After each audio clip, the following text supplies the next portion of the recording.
Okay, first I'll start by thanking William for the invite to talk today.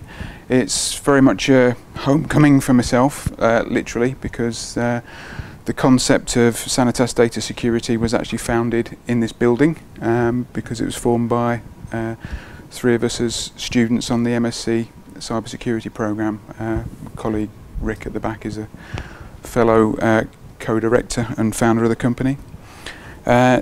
Tied to the course, Information Governance in the Cloud.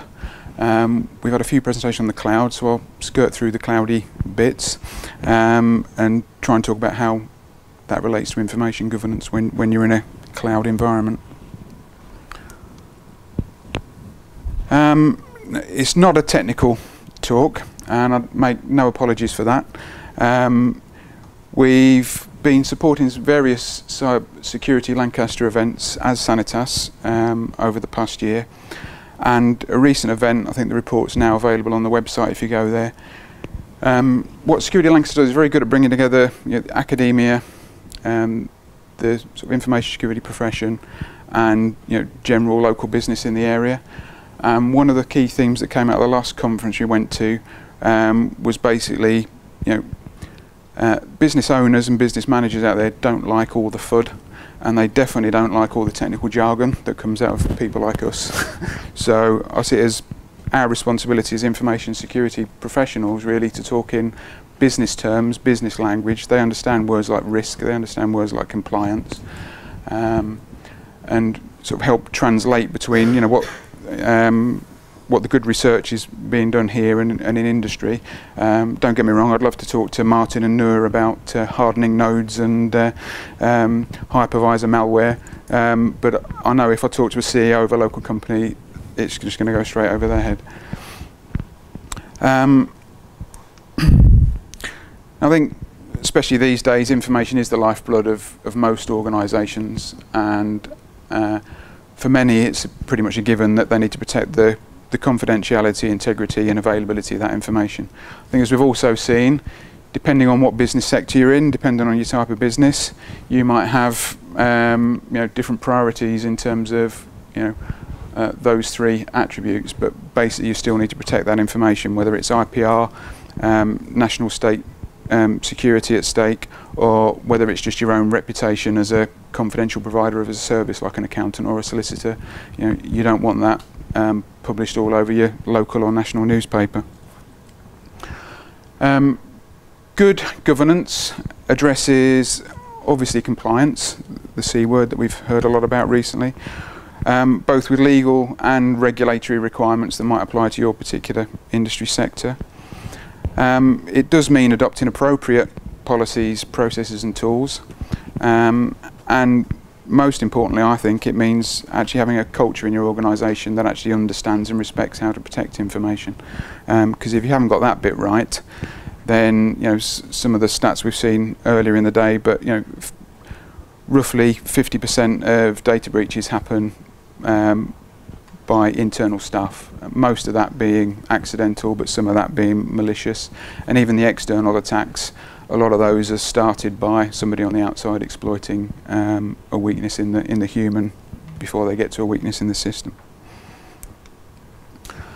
So, talking about regulatory compliance, Data Protection Act applies to pretty much everyone, so it's a good place to start, not sector specific. I won't go through it all, you'll be pleased to hear, but if you think about number 1, fairly and lawfully processed information.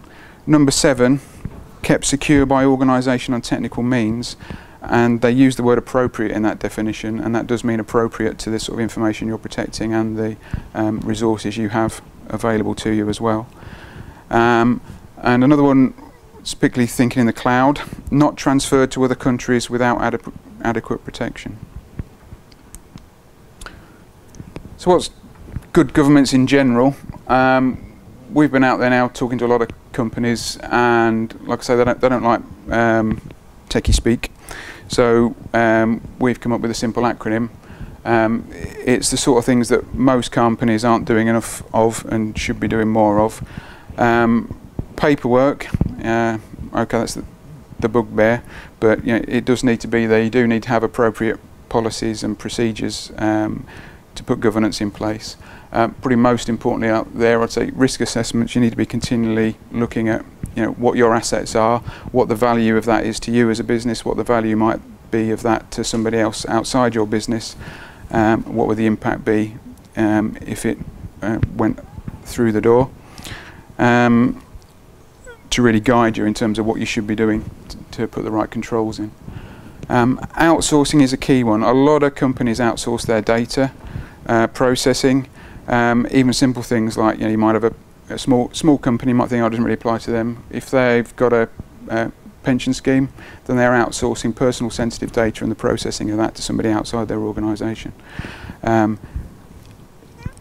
Encryption, especially if it's personal sensitive data under the sort of definition of the Data Protection Act.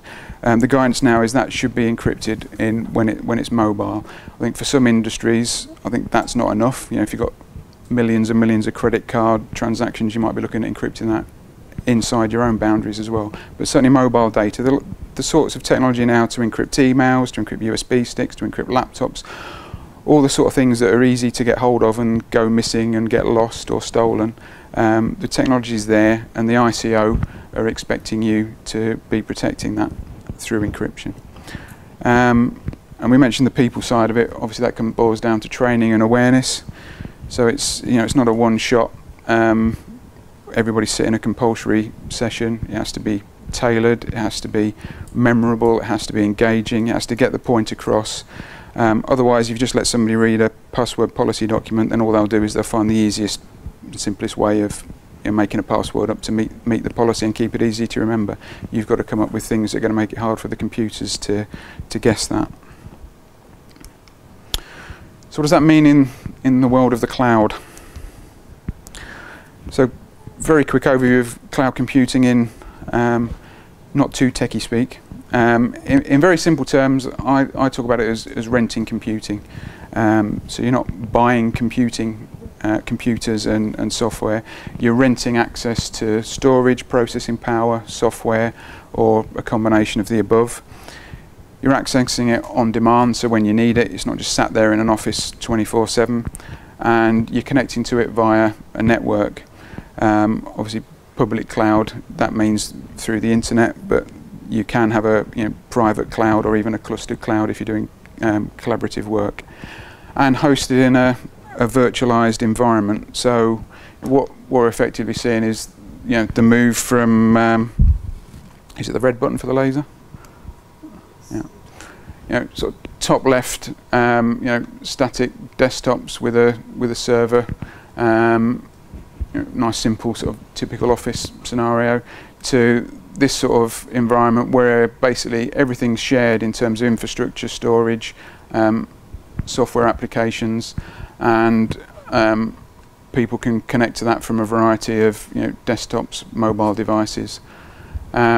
And obviously these connections aren't always on, you're just accessing that when you need it. Now from a security point of view, obviously this is shared storage, shared infrastructure, and that sort of raises alarm bells. Think about it, you're renting a block of flats, you don't know who your neighbours are, who your previous tenants are, who your next tenants are. So how good is the service provider at cleaning up what was there before you started accessing it, and how good are they at cleaning it up after you've finished with it? There's been lots of published surveys, security companies actually deliberately renting cloud space and finding out what they could find out from the information that had been left traces of within the cloud. So why do people go for the cloud? I think Noor mentioned before in his presentation, it is very flexible, it is very scalable. So if you've got very high peaks and troughs of demand, it can be a very cost-effective way of accessing additional resources when you need it.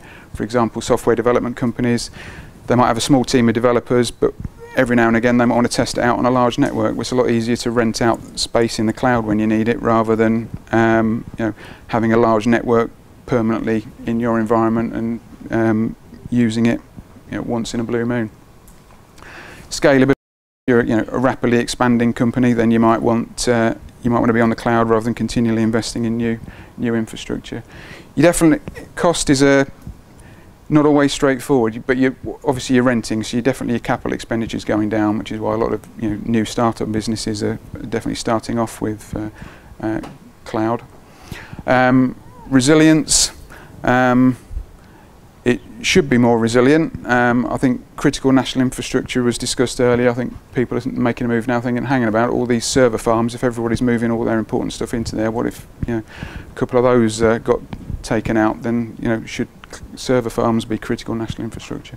But generally, because it's virtualized and because there is backups and redundancy in place, it tends to be a more resilient environment.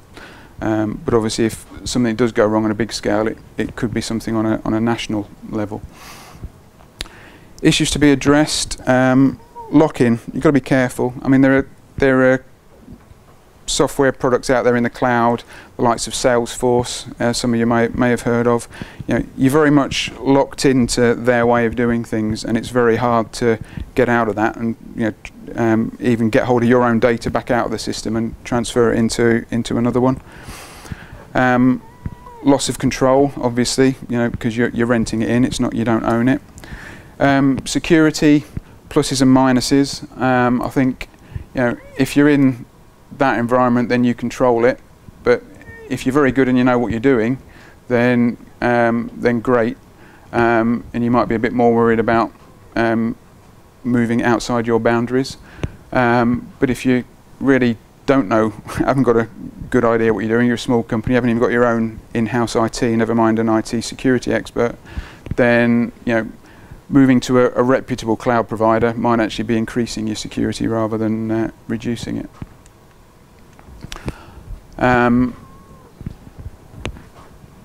So from a Data Protection Act perspective, what you've got to remember is you are actually outsourcing now. So data you control, whether it's your employees or your customers, you've made a decision that is going to get processed by somebody else. And what that actually means is the book now immediately, if it was a grey area whether you're a data controller or not, if you've made a decision to outsource it, then you definitely are the data controller.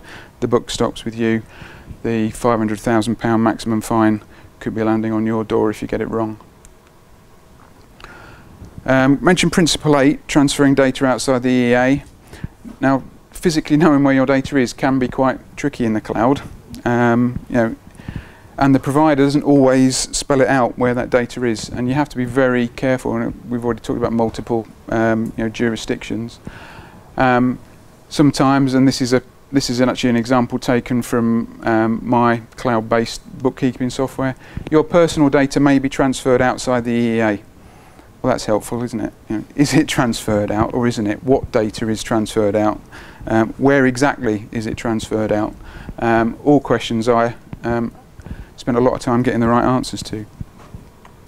Some services do let you specify geographic restrictions, so you can say we don't want it outside the UK, or we don't want it out of the EEA. Most don't.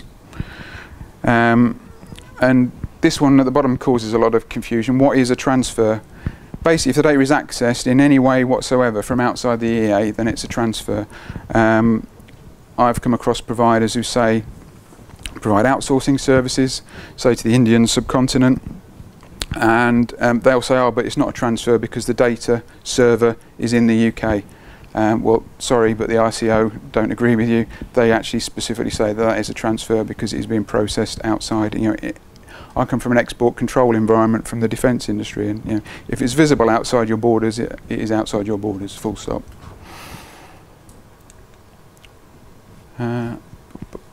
So, can you put data outside the EA? Well, yes, you can. The ICO is not there to stop you doing business, and we're living in a globalised society. Provided that one of the first three apply, the jurisdiction has an equivalent level of privacy protection, and there is a list of them. There's a link on there if you want to go. Or it's in the US and the provider is in the safe harbour scheme, although the footnote says there with the Patriot Act and recent PRISM revelations you might reconsider just how private that data is. Or you anonymise the data. That's the easy get out, so that it cannot be identified. You just give it a unique code that the processor who's outside the EA has no way of physically connecting that to the person who's the subject. And you have the consent of your data subjects. So if it's going outside the EA, you must tell them that that's going to happen. And I think the rules on informed consent are only going to strengthen with the new proposed EU regulation. Remember that all of the principles apply. So you must be keeping it secure. You're the data controller, which means you have to validate your supplier. You can't just trust that they're really good guys. So what does that mean? We mentioned POET, the O in POET is outsourcing. If you're putting data in the cloud, it's your responsibility to find out where it's going to be hosted. If it's a service, find out where the users are going to be located. Where possible, visit them and audit them. Now I say there it nearly always is possible, but obviously if you're a small business and you're renting space in the Amazon farm, they're probably not going to be, you probably can't afford to go and audit them, and they're not going to be, probably won't let you anyway. So what you should be asking for is an information security status report. A reputable organisation should be able to provide you with one. There should be some third-party attestation to that be an appropriate use of security controls. It should be aligned to a recognised standard, such as ISO 27001. There's a new information management standard out, came out in May, 27014. That sort of thing. But as we've also heard, just because they've got a tick in the box at one point doesn't necessarily mean they're doing all the right things. So do think carefully about the risks and the value of the information before you move it. I'm not anti-cloud, I'm not pro-cloud, I'm just saying each organisation has to weigh up the pros and cons before they make the decision of whether they go there and what they do put there, and make sure there's a written contract that gives you and your data subjects the adequate protection. Thank you.